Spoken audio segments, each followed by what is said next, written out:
Kwa mfano 50,000, 80,000, 80,000 anakatwa 1,700 na mimi nakatwa 1,700. Where is that fairness? Na mimi nakula milioni moja. Sasa universal health coverage inanikata 27,000. Inakata mwalimu pia percentage ya pesa yake ya 2.5%. Lazima watu wa complain. But the effect of that is immense.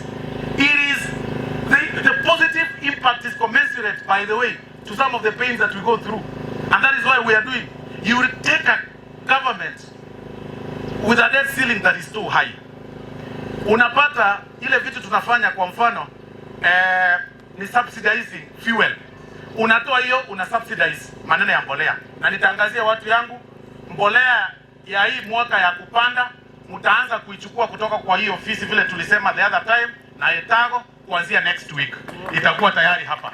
Tunaileta hii maneno ya kwenda town, waachia constituencies zingine ziende town. Ya Mugirango lazima ikuje mpaka hapa. Na tutaenda polepole tuiweke kwa kila ward, watu wangu wapate mbolea. So sisi we are telling people to give the president time. Give the president time to work. Allow him to work. Be patient. Amekuwa ofisini only 2 years. Wacha ajipange polepole. It can't be that the only people complaining are from one region. It can't be.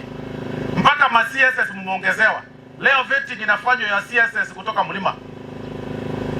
Na sisi tumenyamaza tu. Unafikiria tuko happy?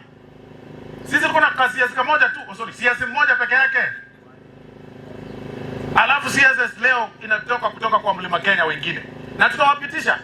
Kwa sababu ni watu tunajua wanafanya kazi. Kabogo ni mtu wa kazi. Huyu Kenyanjui ni mtu wa kazi.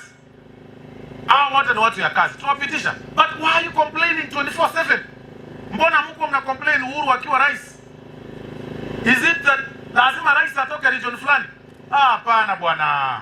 Hapana. Patia president time. Wakina nani wanasema hivyo president apewe time? Hebu nione kwa hiyo. Hata nyinyi mnakubali?